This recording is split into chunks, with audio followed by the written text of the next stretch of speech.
Mga minamahal kong kababayan, Assalamualaikum. Madayaw ug mayong adlaw kaninyong tanan. Magandang araw sa inyong lahat.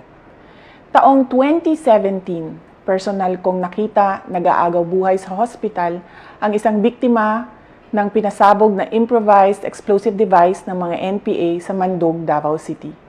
He was struggling and choking with his own blood. It was truly a painful sight.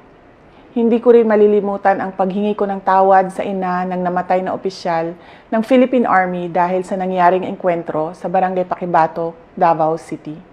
Hindi ako nakapagsalita nung ako'y tanungin kung ilang anak pa ba ang mamamatay dahil sa mga terorista sa Davao City.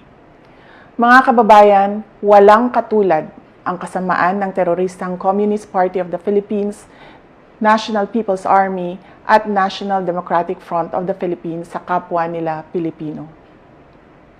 Hindi na mabilang kung ilang sibilyan, kabilang na ang mga menor de edad, ang naging biktima ng madugong digmaang idinulot ng mga terorista.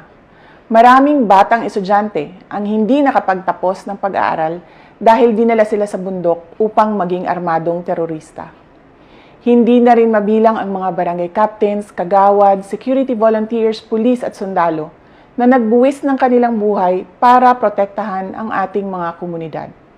Nananawagan ang kanilang mga pamilya ng hustisya, subalit hindi ito makakamit kung bibigyan natin ang mga teroristang grupo ng amnestiya sa pamamagitan ng Proclamations 403 at 404. Sumusuporta ako sa mga hakbang para itaguyod ang kapayapaan sa bansa because the fight against terrorists is deeply personal to me as it is deeply personal to the families of countless Filipinos whose lives were forever upended because of the madness of terrorists. Pero hindi ang pagbibigay ng amnestiya ang daan sa kapayapaan. Ang dapat nating gawin ay pagpatuloy ang ating mga nasimulan sa NTF-ELCAC at mas palakasin pa ang mga ito. Panalo na tayo, lumalaban na ang mga komunidad. Mr. President, the government's statement with the NDFP in Oslo was an agreement with the devil. Napatunayan na natin sa kasaysayan na hindi sila seryoso at wala silang sinseridad sa usaping pangkapayapaan. Gagamitin nila itong peace negotiation sa pagtraidor sa pamahalaan at paglinlang sa taong bayan. We appeal to your power to review these proclamations and agreements.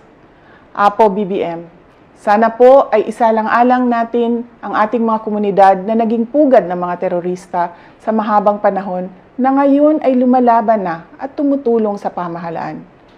Let us honor the memory of those who died in the senseless and bloody attacks of the NPA, CPP, and DFP. Mr. President, we can negotiate for peace and reconciliation and pursue meaningful development efforts in the Philippines without capitulating to the enemies. Hiling namin na kami ay mapakinggan. Shukran.